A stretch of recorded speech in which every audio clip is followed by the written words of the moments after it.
Planet of Badlands. Explain those Badlands. That's a hell of a name.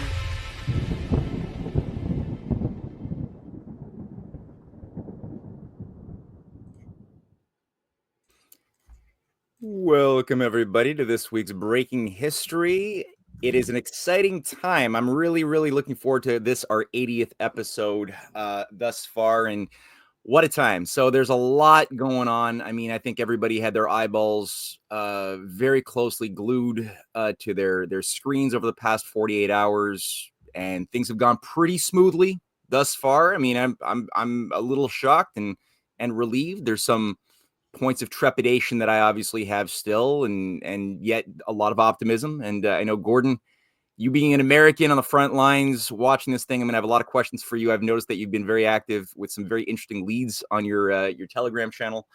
But before we do anything, shall we do the first ad for today? Yeah, let's do that. Okay, I'll go and do a read and then we'll jump into it. So first things first, we have Mid-Atlantic. Here we are. Are you paying too much for your health insurance? For over 30 years, David Becker and his son Jesse at Mid-Atlantic Business Council have been helping small businesses and individuals get the best possible PPO coverage at affordable rates. Working with private carriers allows year-round enrollment opportunities to save money and get the best possible insurance. The cost of medical insurance can often be like a second mortgage payment, so it's understandable that some people try to cut corners to save money with HMOs or MediShares. They are called MediShares because the member shares the liability of other members' claims. HMOs only cover in-network charges and leaves an unlimited liability in the event of a large claim. There are proven ways to get the lowest possible rates without sacrificing coverage. If you are stuck paying for your own insurance, why not give David and Jesse a call to see if they can help you too? Call to get a free quote at 609-577-8557 or visit badlandsmedia.tv/Becker. And I will say I know David personally because I've gotten to know him from attending GART, and him and his wife, and they're great people. Actually, it wasn't the last GART, a few GARTs ago. Last year, I got laid off, and it was right before GART, and I was worried, or my wife got laid off rather, and my kids were gonna lose health insurance, and so I talked to him, and he gave me some good advice. But it all ended up working out. But yeah, he was a great, it's nice to be able to talk to someone and they can give you like really sound advice. And it was just off the cuff, so I definitely recommend calling David because he's a good guy. Cool. Yeah, that's one of the things about Canada where it's sort of this bittersweet thing where on the one hand, we have had this weird socialist capitalist hybrid where we have medical insurance for everybody. And when things are abundant and things are stable, it's kind of okay. You're not going to be killed. However, as soon as a system of scarcity is introduced, the type of command and control to execute big swaths of the population increases massively because the central command structure of the Privy Council. So that's part of the problem, right? It's like, as long as things are good, it's okay. Yeah. Otherwise, made medical assisted suicide for everybody. Yeah, absolutely. So Gordon, man, what are you thinking right now? I mean, I've been following things. There's a lot of executive orders. There's a repeal that Trump had of, I think, 79 or 78 Biden executive orders. Maybe you can go through some of the what are you seeing so far as the most important things to pay attention to at the moment with Trump's just having been inaugurated now 48 hours ago? So one that was really interesting that came out yesterday. Yeah. Was let me share my screen. Stand by for processing. We got this one and boom. I'm sorry. Got it. No, all right. There we go. I was trying to help and I undid it. So, okay. This is great because this is like a phrase that Trump used to be like ubiquitous with Trump, right? Was you're fired, but he's accomplished so much over the past decade that people have kind of like forgotten about this facet of his character. So he fired over 1,000 people, Biden appointees yesterday. That was certainly interesting. And I haven't dug into who all the specific people were. I mean, they note that the celebrity chef Jose Andres, who I believe that guy, if I'm not mistaken, was pictured with the assassin, right? Like the guy who went to Mar-a-Lago, Okay. Ruth or whatever. I think they were pictured together in Kiev. I remember that was like a scandal. It was weird that they were like in Kiev together. Very, very odd. Yeah. That was when, if you recall, that was when people were drawing connections between some of these guys and like Ukraine and Black Rock and very, very weird stuff. Mhm. Yeah, but what really made this interesting is the night of the inauguration on Monday, we did like we were doing the live coverage. I stepped out for a little bit for like an hour or two in the evening, and then I came back and I missed the part where Trump did the sword dance and like cut the cake with the sword. Yeah.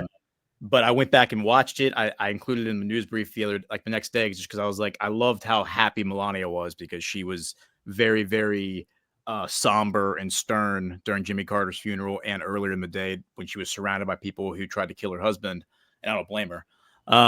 But this, like, after having some time to look at it, this is really interesting. I want to play this video real quick. So above, obviously, is you have the below you have the sword dance from the other night, from Monday night, and then above you have the sword dance, the original one from 2017. Take a look. So you'll notice, I mean, the swords are actually kind of similar. I believe, I'm not an expert, but I believe that's a cavalry sword he has. Yeah. So One seems a little bit more Western in its vibe a bit, maybe, but yeah, but they're it's clearly very similar swords. slightly curved, though, I believe, which is, Yeah. that's like the Middle East is known for that, because they are always like mounted, right? So I think you have a curved weapon when you're mounted. But take a look at this.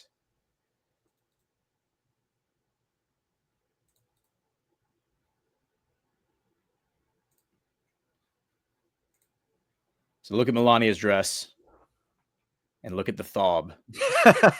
The thob is the official robe of the Saudis, and apparently she designed this. Like, she and a designer worked. Like, she had this custom made. Like, she worked on this design, had this design custom made. So I don't know. Interesting parallel there. So you have this. You have Trump does this dance on May 20th. 4 months later, or 5 months later, what was it? 6 months later, MBS does the Saudi purge, which lasts 2 years. Right. And then he does this on Monday night, and the next morning announces 1,000 people are fired, and that's only the beginning, I believe. I think we're going to see a lot more people get fired. But so I think that I think there's a correlation in my mind's eye between those two things. So kind of a fun little way to start the show. Yeah, it really is. It is, because that was the first official state visit, if I do recall, or did he go elsewhere before Saudi Arabia? No, that was the first foreign visit. And I remember I was doing a show with Ron Partain at the time, who I believe you know, and he explained to me how that was a huge faux pas, like considered a huge diplomatic faux pas, because you would historically go to Tel Aviv first. And then go to Riyadh. You wouldn't go to Riyadh first and then Tel Aviv. And so that was just like it was very, very strange just to go to Riyadh first in general. But yeah. So, and then of course the fact that I always like to point out that people forget that Trump ran on the platform that he was going to ban Muslims from the United States, and remember, he was branded as a huge Islamophobe, and basically he made it sound like the West was going to go to war with Islam. Like, that's like how he was positioning himself.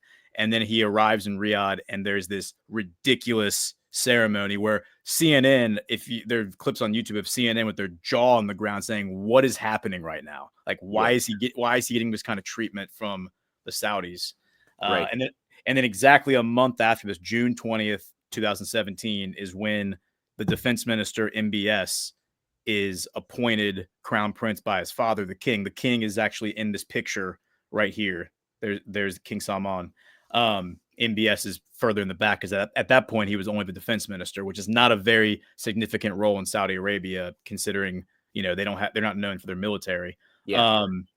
But a month later, his father, the king, removes Mohammed bin Naif, who was a CIA puppet. He was like a 25-year veteran of Saudi intelligence. And basically the CIA was super happy that he was appointed crown prince, because that means he was next in line to be king. And it was considered like a dramatic palace coup. And the way the CIA mouthpieces tell the story is that MBS like brought him in a room and, you know, forced him to resign against his will, like all that. Like, who knows, maybe that's true, but that's what the CIA wants us to think. So. Right. So, okay. On this point, so we have the sword representing metaphorically a bigger slashing of the deep state feasibly here. There's good reason to hold on to this analysis. And I again, the Melania self-designing her own dress with that parallel is interesting to me. With a great assault, but I like it. I like it. The other thing here, I just read how there was an order that Trump has ordered a blackout at the CDC, the FDA, and the NIH. As a preparation for a bloodbath. So I don't know if that's something you've picked up on so far as part of the preparation for a purge of the fifth columnists. I'm sorry, I just got a text. Can you say that one more time? Oh, I just read, somebody just sent me about an hour ago an article describing how Trump has ordered a blackout at the CDC, the FDA, and the NIH to prepare for a bloodbath. Interesting. Yeah, so I don't know if that's something, I guess you didn't catch that yet, but that's also what I have on the. I haven't caught that yet. Do you have any article or anything that we can? Let me go try to find it. I've got so many Telegram channels open, and I kind of forget. I just took a little note down when I saw it, but I could do that very soon. I'll pull up an article very quickly. You look for that, and then I can share this. It's related to the Middle East, so it's worth looking at. I just discovered this like 10 minutes ago, so I'm still like digging into it. I just posted about it on X and Telegram. But so on Monday, there were 32 appointments made to the Pentagon. Like this, as far as I know, it was completely unreported. This is Sputnik reporting this. But as they point out, and they just published this article 5 hours ago. So they're the first outlet I've seen even talk about this. But they say that among the 32 people who were appointed, that was not information that was promoted or spun around anywhere. This one guy is the former CIA analysis and counterintelligence officer, Michael P. Domino, who advocated for humanitarian aid to Gaza and is against escalation with Iran, has been sworn in as the Pentagon's Middle East policy chief. So that's a huge signal to me that, you know, all the stuff we're seeing with the cabinet appointments and like the Zionism. And I was on DPH, Devolution Power Hour, last week, and I was explaining to John and Burning Bright that for like the past month or two, basically ever since these appointments have been announced, Judge Napolitano, who is a dear friend of Trump, he says that Trump calls him even now for legal advice and like just to consult with him. Him and Colonel McGregor, who was his senior military advisor at the end of his term, as well as some of the other guests he's been having on there, have all been lamenting and blackpilling kind of, because they're all convinced that Trump is controlled by the Israel lobby, you know, like the Zionist lobby, and like that's reflected in his appointments, basically, right? But I've kind of maintained throughout this whole process that I think that is kind of a feign of sorts. And the signal to me on that was the fact that I think it was like the second or third appointment he announced, which was kind of made me laugh, was the Israeli ambassador. Before he appointed the Secretary of State, the Secretary of Defense, Secretary of Homeland Security, any of those people, he appointed Mike Huckabee as the Israeli ambassador. And Mike Huckabee, of course, is known, as Napolitano has played on a show, for expressly saying there's no such thing as Palestine, and that Israel has always been Israel, and that we basically just need to change the name of Palestine to Israel and just move on. And there's no reason to even discuss it anymore, which is a hyper-aggressive move for Trump to make in terms of appointments, given the geopolitical landscape right now. Yeah.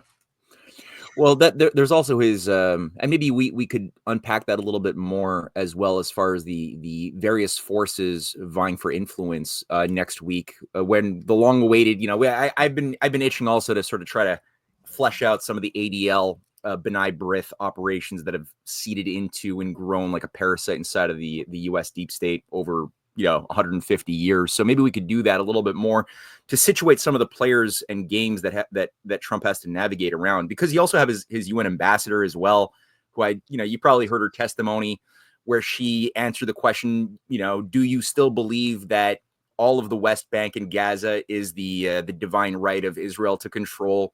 And she was like, yes, I do. Like that's not the greatest approach. That's not that diplomatic if you're really looking for peace. But then you have evidence that it's not so clear cut, black and white, because you have Michael Domino. You got a whole bunch of other factors at play right now that represent a very different interest. Trump's obvious friendship with MBS and sense of common self-interest with a nation which has not been friendly to greater Israel through Saudi Arabia, of course, is important. And what do you think of this Adelson? Like Marianne Adelson, like she poured like $100 million into the war chest. And I know that Trump did repeal the sanctions on illegal settlements in the West Bank after that was done, and that's getting a lot of airtime. But what do you think of Marianne Adelson and that whole thing? The Adelsons are fascinating because it is a really interesting riff, like wrinkle in the whole Trump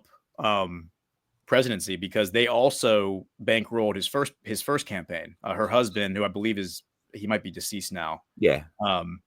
Because he was a huge deal, like in American politics. He was a huge war chest for all of the Republicans, the Zionists in general, to go to get money from.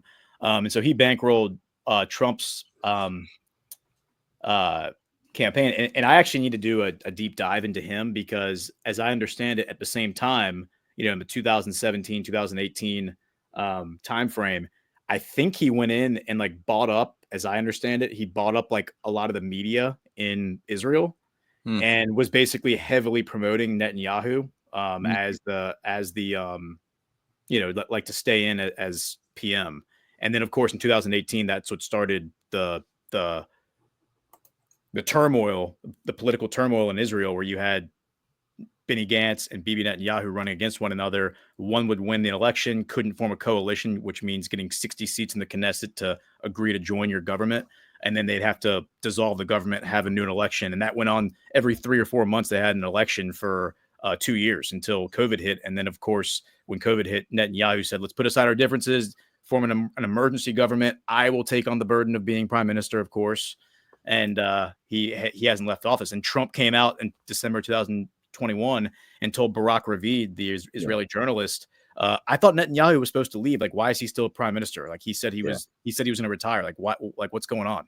Yeah. So, very, very, very, very, very, very interesting. And then kind of I see you have that pulled up before we transition. The other thing that's worth pointing out is this. This was on. I think this is actually from today. Is this from today? No, it's from a few days ago. The 17th. I'm sorry. Yeah. Sorry. The date has me. These European dates have me. Yeah. Right. So they put the month before the date. Yeah. Anyway. Yes, I agree. Yeah. Yeah. So the 17th of January, we have the strategic partnership signed by Russia and Iran, and this is something that I don't think was a huge surprise given the rhetoric and given the direction that everything was going in. But I think it's important to point out that all of I think a lot of people, I wouldn't say myself included, but to some extent, a lot of people were operating under the assumption that they already had these agreements in place and signed. But they didn't. They had some preliminary stuff signed, but they didn't have their official full blown. It was like a memorandum of understanding that was all agreed upon. Both governments were all for it, but it wasn't ratified yet. So now it's finally ratified. It's now in play, completely in play legally and everything else. Yes. Yeah. And so I have a few bullet points here I can share about it. It says to expand economic cooperation and boost trade between two countries, to mitigate the impact of Western sanctions on both nations, to strengthen military and political partnerships, including cooperation in defense and counterterrorism efforts, to establish a framework for collaboration in various sectors such as energy, science, culture, and education, to promote the development of the North-South transport corridor, enhance trade routes from Asia to Russia, to support the establishment of a new multipolar international order while rejecting unipolarity and hegemony in global politics, to enhance cooperation in information security and cyber security, including promoting national sovereignty over the internet, to facilitate payments in national currencies and coordinate responses to Western sanctions, to deepen cooperation in nuclear energy as exemplified by the ongoing collaboration on the Bashir nuclear power plant, and finally, to strengthen regional influence and reshape power dynamics in the Middle East. Really, the one thing that is the one distinction to make about this is that unlike the agreement that was signed with North Korea, this does not have a mutual defense clause, which means if Iran is attacked by anybody, Russia is not required to come fight with them. So that's an interesting little caveat, and it makes sense given the current temperature in the room, right? Yeah. I mean, the likelihood that Israel or NATO is going to strike out against Iran, you don't want to put yourself in a position where Russia would be required to go to war with NATO or Israel or the U.S., although I have long speculated that we will see Russia and Israel in a direct conflict. So. Absolutely. Yeah. And on that note, before I share the previous screen, there's something here that I just wanted to share on this note, because keep in mind, Iran has also had a $400 billion I think it's a 25-year, maybe it's a 20-year treaty signed, already implemented, ratified with China. This is very complementary. It's slightly smaller in scope, the Iran-Russia agreement, but very similar as well. And together, you have to keep in mind that, as you've pointed out, the Sovereign Alliance, including Russia, Iran, China, represent a real chemistry. You can't sort of take one and treat it within a vacuum outside of the considerations that there is this strategic alliance, also North Korea within that mix. And Putin and Xi not only have had this like immutable special agreement, this cooperative agreement between each other since I think 2015 is when they began integrating Russia's Eurasian Economic Union with the Belt and Road Initiative, which has just grown and grown in a multifaceted way. But both of them have both of them have worked very hard to have really good relations with Trump and vice versa. Trump also invited Xi Jinping to his inauguration. Now, Xi couldn't do that, obviously, but I think there was, last time I read, the vice premier of China that was present, even though Zelensky and Bibi Netanyahu were not. The vice premier of China, I believe, was there, and Trump did make his intention known to go and visit Xi, as well as they had a very, very positive, constructive chat about a week ago, or maybe even 4 days ago or so. Now, Putin and Xi just spoke. I think it was this morning. They had a global televised broadcast to discuss multipolarity, and they're both very, very desirous of this new America to join as a partner within a global reconstruction of humanity outside of empire. So I'm just going to play this 1 minute. It's 1 minute 20 seconds of an excerpt from their really important discussion. But the fact that they chose this moment right after Trump's inauguration is a very serious message. So I'll just play that here. Oh, I don't know if I did the share. Oh, sound. yeah. Share your screen, like add it to the stage. No, I got to also share sound, don't I? Yeah. If you share your tab, it should do by default. But yeah, make sure you share it. Okay, let me try this out. Can you hear this? Yes. Okay. So it says Vladimir Putin discusses multipolar global order with Xi Jinping. We coordinate our steps at other multilateral venues as well, at the UN and Security Council, at the SCO and G20, at APEC.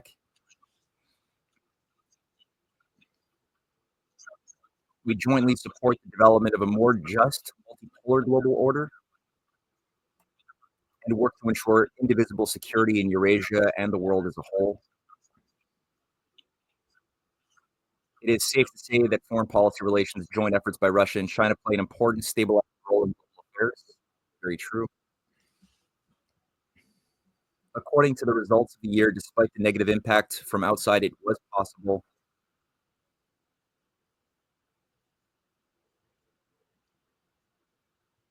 to achieve new good indicators in mutual trade. And then Xi Jinping says, in the new year, I'm ready to work with you to bring China-Russia relations to a new height, to resist external uncertainty on the basis of maintaining stability and stress resistance of Chinese-Russian relations, in the name of the development and prosperity of the two countries, international justice and equality. So I thought that was important because I know you have, and I follow a lot of the talking heads in a lot of the alternative media and think tanks, and a lot of people who tend to come on to Tucker Carlson, John Mearsheimer, and others tend to have this view, this weird belief, though they say often rational things on their criticisms of U.S. Enmeshment in Israeli politics, or controlled by APAC, or not APAC, sorry, the ADL, or even on the Ukraine front. They'll say reasonable things, but their view philosophically is that it is possible to go back in time to create a special positive relationship between Russia and the United States back in the days, when they were thinking about in 2002, when Putin was still willing to join NATO. They want to go back in time so that the US-Russian axis can team up and fight China. And I think this is a partial message, a very clear message that's not going to happen. No, let that go. So that's extremely important, considering also that the BRICS are growing immensely through all of this. You have Iran now being a full BRICS member as of last year. They play a key role in Eurasian stability by being the core pillar of the international north-south transportation corridor that goes from Russia's Arctic all the way down through Central Asia on a few different lines, and down into Iran, with ports at the base of Iran that will send goods to and from India. So that's a key aspect of creating this idea of a harmonized multipolar system of civilization states. And it's grown now to also include Algeria, Belarus, Bolivia, Cuba, which unfortunately has been put back on the state sponsor of terrorism list. I don't know what's behind that. Indonesia, which is now a full member. Kazakhstan is a partner state. Malaysia, Nigeria, one of the biggest economies, most populated countries in Africa, Nigeria, Thailand, Uganda, Uzbekistan, Vietnam are all now partner states of the BRICS, whose economy is just, look at the momentum of it. It's very forward-thinking. It's resistant. It's rejected the idea of depopulation as a way of organizing values into society. So it's very, very important that the U.S. Use that as a basis of reorganizing purging the deep state and bringing back our better lost traditions from John F. Kennedy and Bobby Kennedy. So that's just some aspects. And on that foreign policy note, you posted this thing just this morning when it was a tweet by Trump. And I was hoping you could say something a little bit more about this. What do you think of Trump's call for a deal on Ukraine with Russia? Let me read Trump's truth real quick. He says he posted this morning at 10:46. He said, "I'm not looking to hurt Russia. I love the Russian people and always had a very good relationship with President Putin. And this despite the radical left Russia hoax. We must never forget that Russia helped us win the Second World War, losing almost 60 million lives in the process. All of that being said, I'm going to do Russia, whose economy is failing, and President Putin a very big favor. Settle now and stop this ridiculous war. It's only going to get worse," all caps. "If we don't make a deal and soon, I have no other choice but to put high levels of taxes, tariffs, and sanctions on anything being sold by Russia to the United States and various other participating countries. Let's get this war, which never would have started if I were president, over with. We can do it the easy way or the hard way, and the easy way is always better. It's time to make a deal. No more lives should be lost." And so my commentary was basically that I feel like this to me, this feels more like the theater that we have seen from Putin and Trump. Here's actually a story that I think goes along with this. Where is it that Putin has just passed? Yeah, here it is. If you could add mine to the stage. So Russia has drafted this is from yesterday. Russia has drafted new laws to seize Western assets. So you'll remember that the Biden administration seized like $300 million or whatever in assets billion dollars. Or I'm sorry, $300 billion in Russian assets from Russian oligarchs. But now they're basically looking to do the same thing, is to seize Western assets. Now, this is going to be interesting because it'll be like what is going to qualify the target, like what is going to create the qualifications for the targeting list? Like who are they going to go after? Because while I'm sure the media is going to spin this as, a act of war by Putin against the West, I mean, if he's going after the same people who are going after Donald Trump, I see that as a net win. It's also worth pointing out that on Monday, Putin put out that like 2.5-minute video, which we don't need to watch, where he's at his desk. He's speaking to a giant television that clearly has Lavrov and all the other ministers. It's like a giant Zoom call.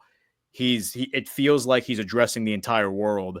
He congratulates Trump on winning the election. He talks about the hardship that Trump faced, heavily implying that Trump was up against a deep state, mentions that the deep state tried to murder him. And it just felt like he was identifying a common enemy between him and Trump, that the same people who are coming after Russia and coming after Putin have also been coming after Trump and coming after the American people. And so this all to me feels like a pincer move where you have Putin doing things on his side, you have Trump doing things on his side. The rhetoric is irrelevant. Like people have been asking me, well, that rhetoric sounds kind of like he's throwing Putin under the bus. Trump has said for years, even before he ran for office, that politicians like talk is cheap. Like politicians say whatever they want, and then they turn around and they do the complete opposite. So, and he's been doing that. He did it through his entire first term. He would say one thing, he'd make fun of Kim Jong-un, and then he'd turn around and go to the DMZ. He would say we're gonna ban all Muslims, and then he goes to Riyadh and becomes, like greeted like a hero. So I think I expect both of them to kind of exchange like that WrestleMania kind of like theater. But I wonder what they're actually doing on the ground, because you see the cooperative agreements between Russia and Iran. You see this appointment of this Domino guy who I need to look into more, but it's a signal that we're not going to back Netanyahu's effort to go to war with Iran. Somebody mentioned, somebody in the chat asked earlier, how is Russia going to be in conflict with Israel if Trump is in office? Like, how is that not going to get ugly? It's a very fair question. This is from yesterday. This is something that I've been speculating for a few weeks, and I've heard like McGregor and others say this as well, that the next war front in the Middle East is going to be Egypt and Israel. That would fall in line with the whole idea of the Greater Israel Project. And here you have an IDF colonel saying that even though this is the quietest front in the whole like on the Israeli border, this is probably going to be where like this has the potential to erupt into a major war. And it's like, why? Like, why does Israel need to go to war with Egypt? There's no reason for it. And it's worth noting that Sisi was basically installed like in a counterinsurgency against the Muslim Brotherhood, who took over in 2011. Then Sisi gets installed in 2013, and he was backed by, the Arabs, but also elements in the West. So, if Netanyahu finds himself at war with Egypt, he's also going to find himself at war with Saudi Arabia, the Abraham Accords, potentially Western interests such as Europe and the United States. Because again, this is the Suez Canal. Yeah. Well, I mean, my thesis has been that they've created Israel in order to be a giant sacred sacrifice in an end times push. So I think that there are forces that are kind of occulty and kind of want that expansionist sort of domain to manifest itself in order to, and some people actually who've put this into motion over a century ago were very clear that they want this to be the home of the Antichrist, in which some actualization of a battle at Megiddo, which is sort of like right there in southern Lebanon, can be the center point of a new ushering in of a purgative cleanse of humanity to bring in a new age. And I'm not happy about that, but it's nerve-wracking a little bit, because I agree. Like, you've got people like General Dempsey, who at the time under Obama's administration was playing a very sane role, a stabilizing role as the head of the Joint Chiefs, enforcing U.S. communications with Russia on a variety of points, on ensuring that the attack on Assad did not happen in 2013 as it was nearly going to happen. And I think he gave his support to El-Sisi in terms of providing the U.S. guarantees that overthrowing what's his name, Muslim Brotherhood jackass. Forgot him. Mohammed that guy. Morsi. Yeah, Morsi. Yeah, that was going to be supported by the U.S. So that was very important. But the fact that they want that this end times cult inside of Israel that wants to rebuild Solomon's temple, they really, really, really are itching, and you see that even now, right? There's IDF attacks into the West Bank that we've seen over the last 48 hours. There's itching for Syria to take more controls over Syria. Lebanon seems to be a bit weird right now. I don't really know where that's going. But yeah, the Egypt front, I wasn't properly looking at it, but they do want the Suez Canal strategically.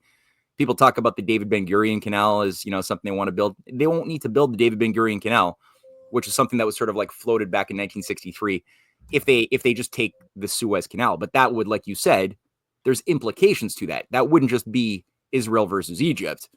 Egypt is part of the BRICS. It's got a strategic alliance with a whole bunch of countries that wouldn't just watch that happen. So Jesus, like it's hard to try to apply rational analysis to a lot of this stuff, because it's like there's not necessarily logical self-interest that is motivating a lot of these decisions.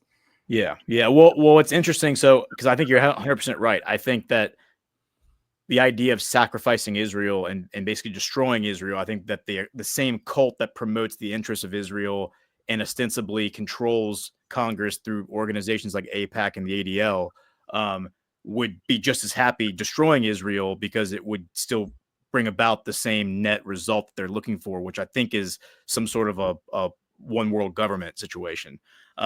So I can't help but wonder if the strategy is to counter all of that is to basically cultivate, foment like a revolution inside of Israel against these people. Because what we're seeing right now is you look at how MBS held back the entire Muslim world from going after them when they went into Gaza. Like, that was a huge moment, because everyone was convinced that we were going to see the entire Islamic world descend on Israel, and that was going to start the war, like World War III, basically. That never happened. I mentioned Russia doing that, but I think if that happened, that would be more of a surgical special military operation on a much smaller scale than what you're seeing in Ukraine, only to remove like an existential threat, not to go after the citizenry or do what they did like in Gaza or even in Ukraine to that extent. But what we're seeing now is, this article was fascinating. This article came out over the weekend, and it says Israel's far right now realizes Trump isn't the savior they imagined. And so these are all the guys who were backing Trump and were super excited about him coming in. But then Trump came and forced them to take that hostage deal, which it's a 3-phase deal. The first phase happened this past weekend. Speculation is the second phase isn't going to happen. And the reason being is that this guy, Ben-Gvir, has already resigned. He's taken his party out of the coalition. They've left the government. He's the national security minister. He's gone. Yeah. Netanyahu only has 2 seats left in the Knesset. He's a 62-seat majority. If he loses 2 more seats, or I guess technically 3 more seats, he's out. Like, the government dissolves, we hold new elections, and he goes to prison, probably being prosecuted for those corruption charges. So this guy right now basically has Netanyahu's nuts in a vice. And this is, Bezalel Smotrich. And Smotrich has already said he's much more level. He's much more cool. He's a cooler head than Ben-Gvir is. Ben-Gvir is kind of a clown. Yeah. But Smotrich is the guy who said, we are going to do the Greater Israel Project. We are going to take Damascus as part of Israel. And he also suggested we should just starve everyone in Gaza. Why can't we just starve them all? Right. Yeah. So he's a total sociopath, but he has said if phase 2 goes forward, he will, of the hostage deal, he will pull his party out too. And the party and the government will dissolve. So when Trump was asked on Monday night, do you see the hostage deal moving forward, like to phase 2, phase 3? And Trump said, I'm not confident that it will. Like, I think Trump knows that. Trump knows that something's going to happen to trip this up, because if it moves forward, Netanyahu's government dissolves, which is probably a net positive for everything. There's no way Netanyahu's going to let that happen. So that's why I think we might see something happen with Egypt. We might see something happen, in Tel Aviv, like, who knows, but we have seen this like counter-terrorist operation in the West Bank unfold yesterday. So we'll see what happens. But I do think that they're trying to foment some sort of a counterinsurgency populist uprising in Israel to thwart the idea of like having to go like to do a military operation against the whole country, which would give the the net result that we're talking about. Yeah, it's pretty cogent. Yeah. So we'll see where that goes. We'll have to just wait. I mean, there's only so much we can do, but it's definitely a messy situation. And I mean, I hope we can hold this together. What do you think of Pete Hegseth? Like, what's your take on this guy? Because he's a bit of he looks to me like a foolish clown. Yeah. Well, it's funny that yeah. like a Fox News analyst, like when I first heard that, I was like, wait, like a Fox, like I didn't even know, like did not recognize his name at all.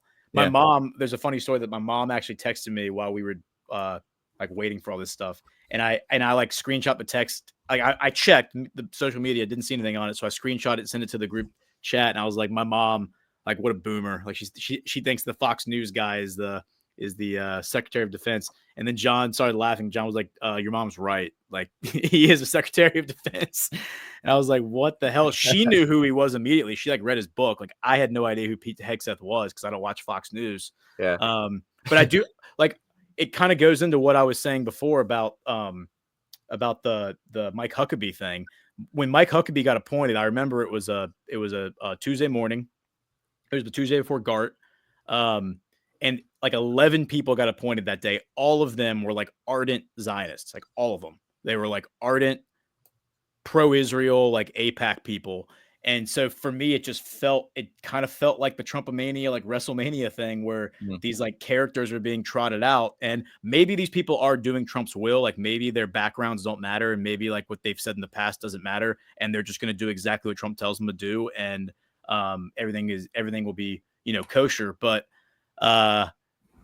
maybe they come in and they do try to it seems to me that if you do believe that there is this occult cabal that is trying to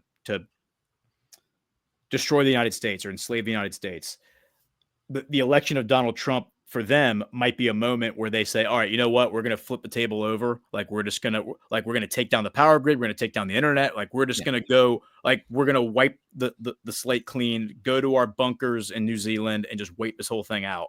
And in order to prevent that, Sun Tzu says you never destroy your enemy completely. You give him like a path of retreat and you allow him to leave the battlefield. The path of retreat would be, I'm going to appoint all these people who ostensibly you would think are in their pocket. Like these people are all bought and paid for by the lobbyists.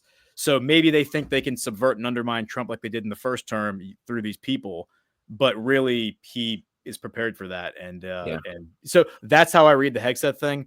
Maybe Hegseth though could be useful because he does seem like he's serious about cutting out a lot of the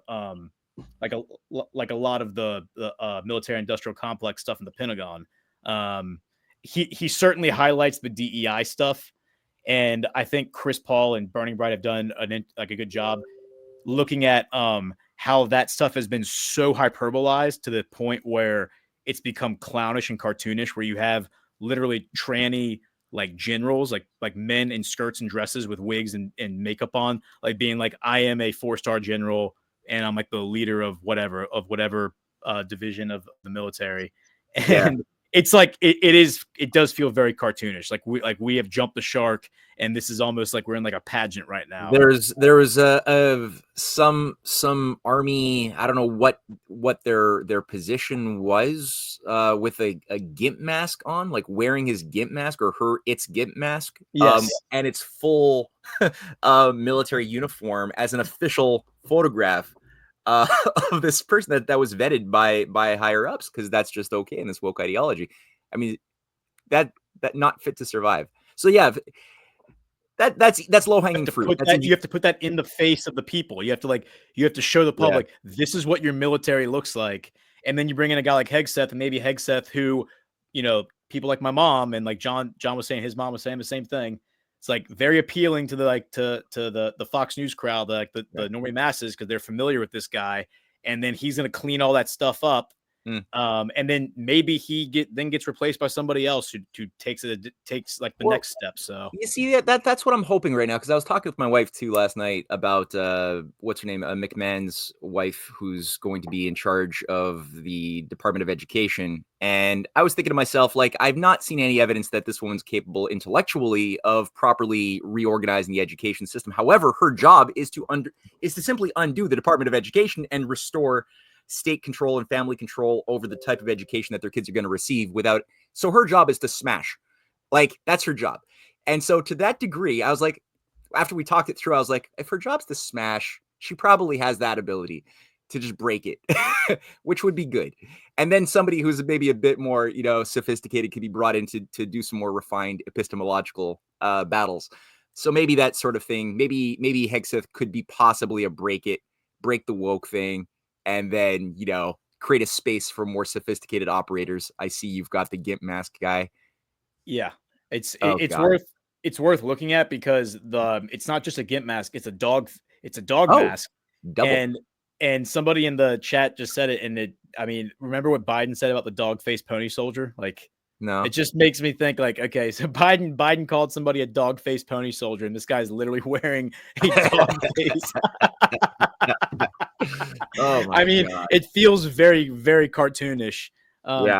And so, like, on the Book of Trump, we've been, like, again, this sounds very silly, but we're going to do the Art of a Deal this week. We were supposed to do it on Monday, but we canceled the last minute because of the coverage was too good for the inauguration.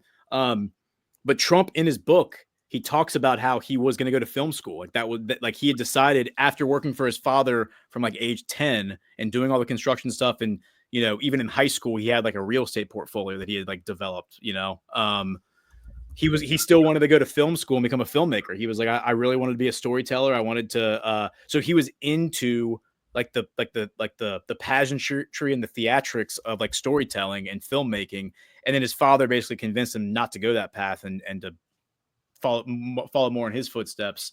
And then you kind of look at how Trump used that book, The Art of a Deal, and then the show The Apprentice to kind of cultivate this character of Donald and brand himself as kind of this almost buffoonish character, like New York caricature, who just kind of stumbles ass backwards into success over and over and over and over and over again, and kind of like rips victory from the jaws of defeat with all these bankruptcies he was having. I don't know, like it kind of seems like he likes the pageantry in the theater. I forced myself to go watch The Apprentice to get ready for that episode. I did not expect him on that show to care about the drama. I expected him to be more like of a bottom line, like, tell me about the money, tell me about the business or whatever. The whole show was about drama. He would sit there and he would like pull insults out of one person to insult the person standing next to him. And then he'd stop the conversation and be like, how do you feel about that? How does that make you feel? And he basically would like orchestrate conflict between these people to try to like drive, I guess, ratings.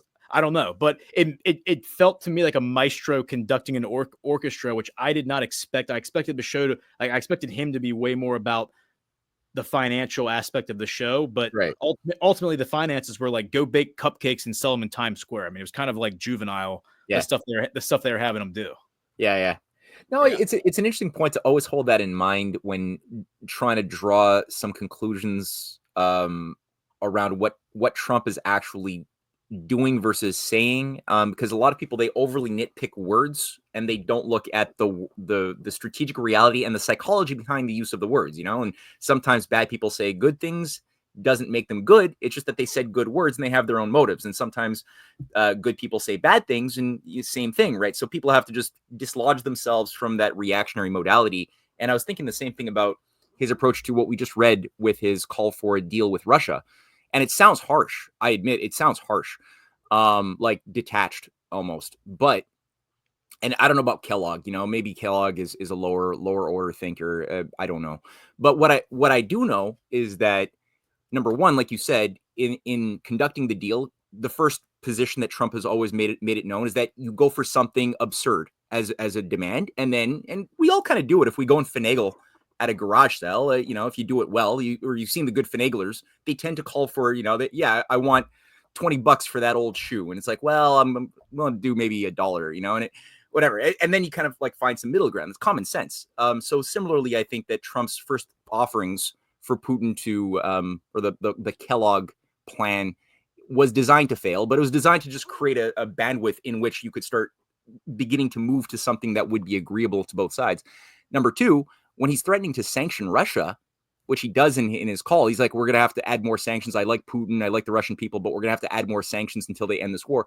Well, what more are you going to do in my mind? Like I've been following the amount of sanctions that the U.S. has on Russia. There's no contact with the Russian economy. They've done everything possible to destroy the Russian economy, which has backfired because Russia's economy is growing at a more qualitative pace than any other country that I could see, including China at this moment, because China's facing a bit of a speculative housing bubble, or that's spread, and they're trying to contain it. And I think they will contain it because their economy is not based on derivative speculation. They're based on a real economy, but still, they're more fragile. Russia's built up a real powerhouse. And so these are just words. You can't bleed a rock, like you there's only so much you could do. So these are just, again, things to just hold in mind. And like you said, it's likely that the deal was already made, or an agreement for what the deal is going to be is already agreed upon. Probably.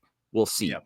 Yeah. Well, it's worth noting that during that Q&A the other day when he was signing the EOs and just kind of like talking to the press, which I was a little like annoyed by the press because I felt like they were asking really stupid questions in the beginning. It got a little better towards the end, but I felt like Trump was almost annoyed, like he was kind of bored with what they were saying.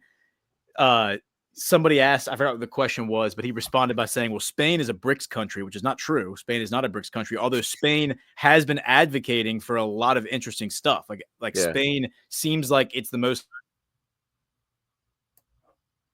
likely to break out of the EU and go join BRICS or go do something like that. But he's like, do you know what a BRICS nation is? And the guy was like, no. And he's like, well, you should go learn it. He's like, you'll know what it is soon enough. Go learn about it. We'll come back. We'll talk about it.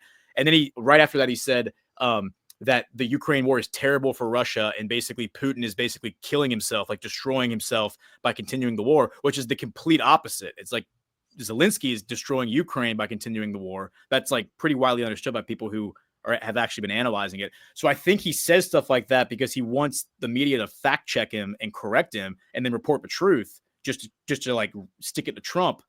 They're obviously not going to do that when it comes to Ukraine and Putin because they're too vested in the anti-Putin narrative. But it is interesting that he keeps doing that. He keeps saying the opposite of what is actually true because you're right. Biden's sanctions forced Russia to decouple from Western banking, and because of that, they suffered. The Russian ruble suffered for like 3 months. He pegged it to the gold standard, and now I think it had the best performance of any currency in 2023. Yeah.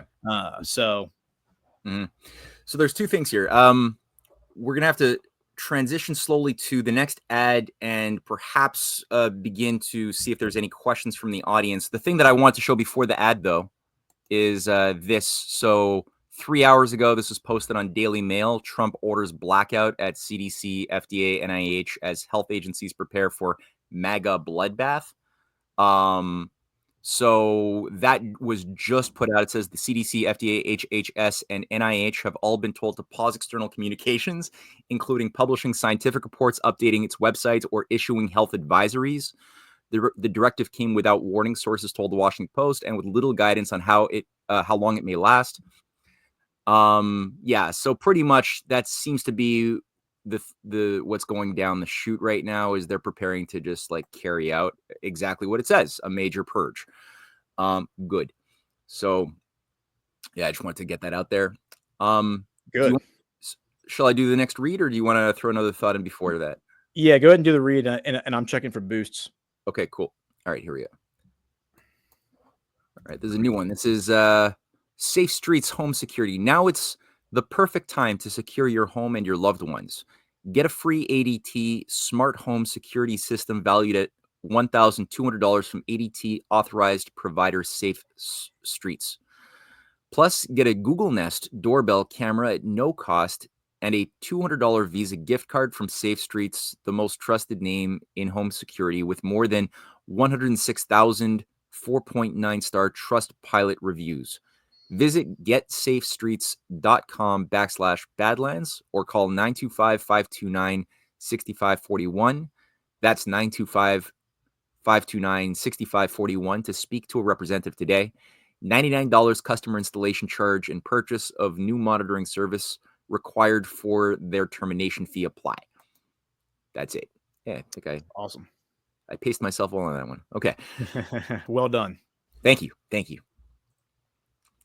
All right, let's see if we have any good questions. Any good questions from the audience or if anyone has any questions, throw them in the chat. We'll keep going for another few minutes. I know John is starting his show here at 1, so we'll try to we'll try to be respectful of that and not go too far long over.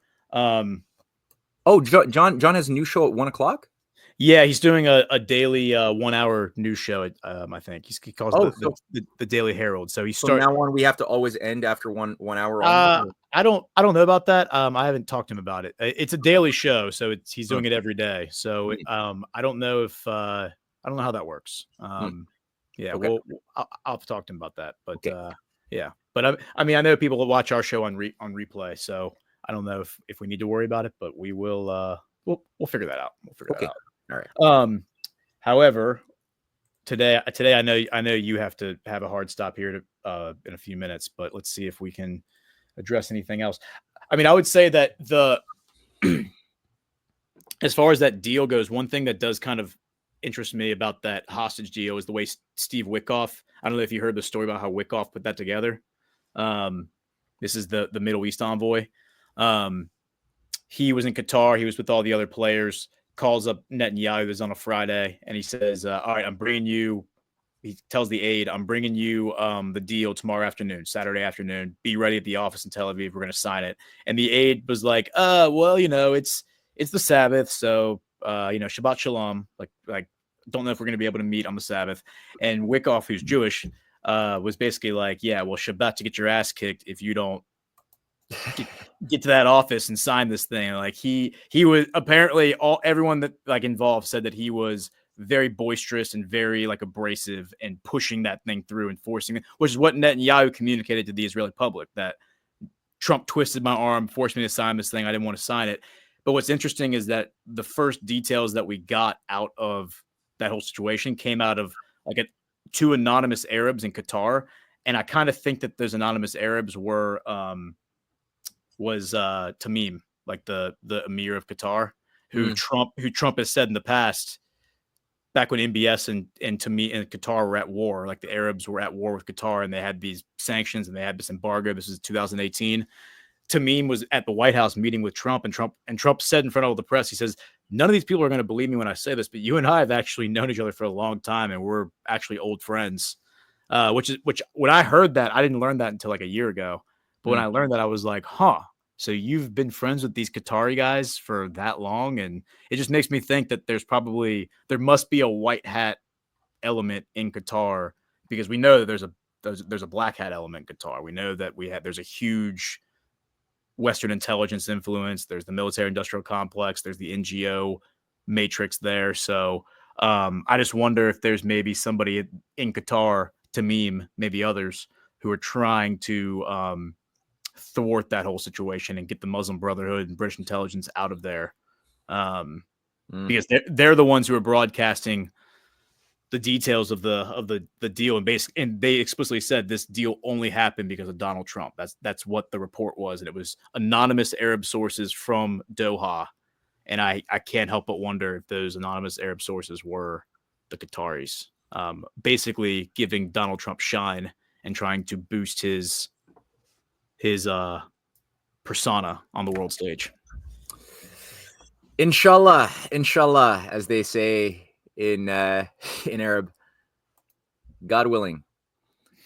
Yeah, there you go. But definitely, like every country has something. I mean, if it's an authentic country that emerged organically through it must have had something in it that is tied to natural law, a concern about the true good, capital G, over evil, a concern about the children that are going to come after we die. And so that fight that is sort of like at the heart of the tension shaping all of world history from ancient times to the present is there. And you'll find expressions of it in every religion, every cultural matrix, this battle of good and evil. And the idea that, like Martin Luther King Jr., right, whose anniversary just passed of his birth, January 17th, he made the point that the arc of history is long, but it does bend towards justice. So you can easily, if you look too myopically at history in terms of our limited, array of maybe a few decades behind us or a certain time or another, it seems as though history is shaped by evil,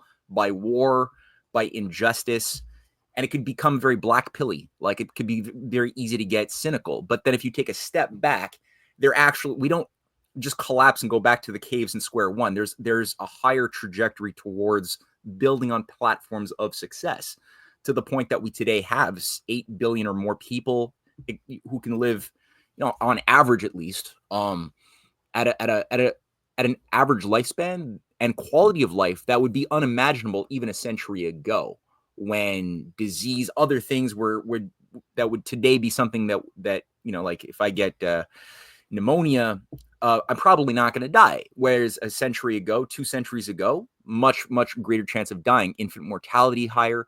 So we have this higher trajectory towards justice, but it requires really taking a step back, thinking with a different set of eyes than the physical eyes. And I do think that, Qatar,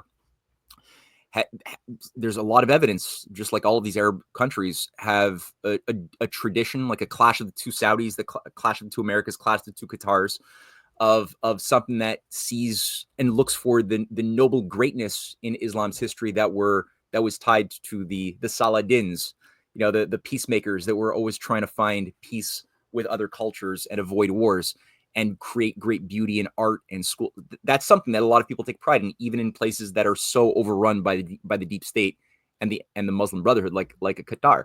So hopefully, with the broader global chemistry, it can invoke in a sort of healthy alchemical process. I say healthy. Yeah. It's like the language of an invocation, but it's like you can hopefully awaken that dormant spirit, which we're already seeing evidence of, and hopefully that can get more to hold on to in every country as the deep state is purged. My biggest trepidation, dude, honestly, is this transhumanist cult. That the Silicon Valley transhumanist cult for me is like hard Satanism for me. So that's like my Larry Ellison is a CIA. I mean, he's the guy who was up there talking yesterday about using the mRNA vaccines for cancer and all that. I mean, that guy is a CIA stooge. Oracle was a CIA project. Like, that's how it all started. So I mean, and that's on the Wikipedia. That's official history. That's not like speculation or conspiracy theory. That is official history of the Oracle project, as it started as a CIA contract with Larry Ellison. So he is literally a CIA contractor, and that's how he became who he is now. Yeah. So I'm right there with you. I think everyone at Badlands, or most people at Badlands, are right there with you, that we are very concerned about the whole transhumanist thing. But again, it's one of those things where it feels like it's going to go one way or the other, and maybe until the very end, it's going to look like a coin flip until the very end. Who knows? But that's why we the people have to be pressing for it to go one way versus the other, because I do think AI is inevitable. I mean, it seems like the genie's out of the bottle. There's no putting it back in. And so it's like we either embrace it and try to capture it for the forces of good, or we become victims of it because it gets turned into a weapon by somebody else against us. So absolutely, 100%. Yeah. There are a few rants that came in, so let's hit those. Right. Emerald Dragon 1333, $1, just saying hi and showing my support for Breaking History. I love the insight from the pair of you. Thanks for everything. Thank you for the support. Radar Screen, $10. Appreciate you guys. Thank you, Radar Screener. I did see you asked why was Trump trashing BRICS. Again, I think that's like the WrestleMania stuff. I think Trump is very pro BRICS, really. I can't help but wonder if the success, because BRICS has been around, Matt, correct me if I'm wrong, for 20 or 30 years, but has only recently, really in the past 10 years, gotten like momentum and become what it is now. Really in the past 5 years, it seems like. I can't help but wonder what role President Trump played in helping that get off the ground and really get momentum. Yeah, I'll add my thought to that is I do agree, like, because there's I'd love to believe that simply saying, like, the literal truth is all that's needed to do battle with the oligarchy. That's not true necessarily. The literal truth is not adequate. There are felt thoughts. There are national myths that define the subconscious forces that shape in subliminal ways our identities, that are baked into, like, the trauma of what our grandparents went through, of nuclear war, go duck and cover, commie propaganda by the McCarthyites that were being run by the Knights of Malta and the CIA, and all of that stuff created trauma that was never resolved, and it's baked into the psyche of Americans in ways that you won't find it in, let's say, a Swedish person or an a Chilean person. They have different deep psychological and national stories that have been baked in. Some of those stories are truthful, like certain points of national pride that give us our national myths. Others are fake, but they're real forces. They're real forces that shape mass behavior. And to be a political person, I've noticed you can't just simply run contrary to a national myth. It's too big for you. You can't just go and say something like, you can't just say like, oh yeah, Russia and China should be our friends. I admire the BRICS. You couldn't say that because there's so much baked into your current. The current would sweep you away. Yeah, it would sweep you away. Yeah. So you have to pay vocal homage to the prejudices, unfortunately, of those lower level thinkers that you need, who are well-intended people, but they do think on a lower level, but you need their momentum to still support you in the political process. So you have to pay fealty to certain things. This is why Putin or Xi Jinping will often say things vocally about like, yeah, we need a green economy, we need sustainable development goals, and it's like, okay, if you just take them on their words, it would seem as though they're part of the depopulation agenda. However, when you look at how they're reframing those words in action, you're like, oh, the way they're talking about green and sustainability is by massive investment into nuclear power, fusion power, hydroelectric dams, coal, oil, clean coal, lithium extraction. Lithium extraction from water on top of it, right? Like, my God, like that's their idea of redefining what green is. And if that's what green is, that's okay.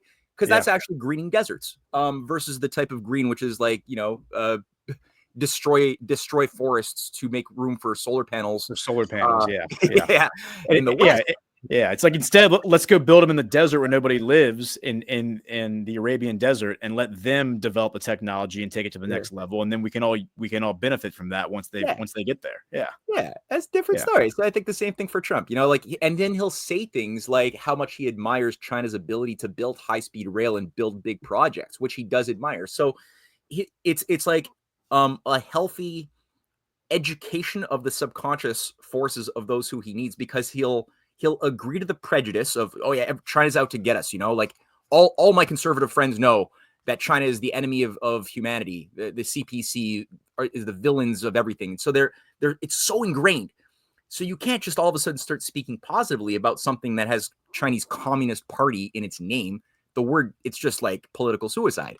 But what you can do is say you don't like the BRICS, they're the rivals of America, and then start pointing out all of the positive things that they're doing to shut down the woke agenda, to ban, to ban effeminization of men in media, which China's done, or to build big high-speed rail, which America has zero. And so Trump has said these things openly, which is shifting people's perspective. And I think the TikTok thing is a great example of that. Like, TikTok is something which was supposed to be destroyed. Now, all of a sudden, we see that there's actually an effort to save it. Trump has come out openly supporting it, even though it's a platform that has provided a lot of messaging that's bypassed the Five Eyes controls of narratives, and that's given people a sense of what's really going on in the Gaza. What are positive things China is doing? And it's an interesting, slow, again, education of the mass zeitgeist in that way. Yep.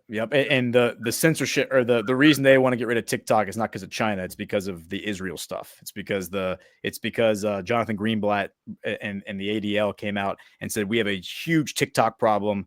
All these young people are sharing videos on TikTok about Gaza and, doing diatribes about how bad Israel is for going into Gaza and what they're doing in the West Bank. That's a major problem. We got to get rid of TikTok. So that's the reason they took down TikTok. It wasn't because of the CCP. They could have done that 5 years ago if it was because of the CCP. So that's all a lie. D82, $20. Will the deep state in Israel be tied to 9/11 for the public this year? I would assume that we are going to get 9/11 disclosure sooner rather than later. I can't guarantee it's going to happen this year, although Kash Patel made it sound like he wanted to do it very quickly. The big problem with the disclosure is it's not only going to be about exposing like Netanyahu, who I view as being a center point in the 9/11 scam. It's the U.S. government as well being involved. And so I think it's going to be really important to kind of like divorce the public from this cabal of people who obviously were behind 9/11 and basically like excise them from the Yeah. public consciousness, so that once they're exposed for being the traitors they are, people don't, take that hatred and contempt toward them and like keep it directed at the government, and the distrust between citizen and state becomes even worse. Because then you can't reconcile it. So I think that is a very delicate process. I'm sure it's been game planned out. I do expect it to happen hopefully this year, sooner rather than later. Eleanor 2000 $30. Thank you, Ghost and Matt. Never get tired of your excision of history and making it understandable for us. Well, thank you so much for your support. Thanks. Yeah, we really appreciate it. And with that, I think we're done, Matt. Very good. Good use of an hour. I appreciated that. So yeah, let's when we touch base next week, we'll do a deeper dive into the ADL B'nai B'rith machinations. Perhaps let's discuss that. And people have asked for that. So yes, we will. Let's go ahead and do it. Yeah. We'll try to do that next week. I think that's a good idea. Love it. Okay, good. So thank you everybody for joining us, and looking forward to meeting you all again next week, and same time, same channel. Bye-bye. Have a good day.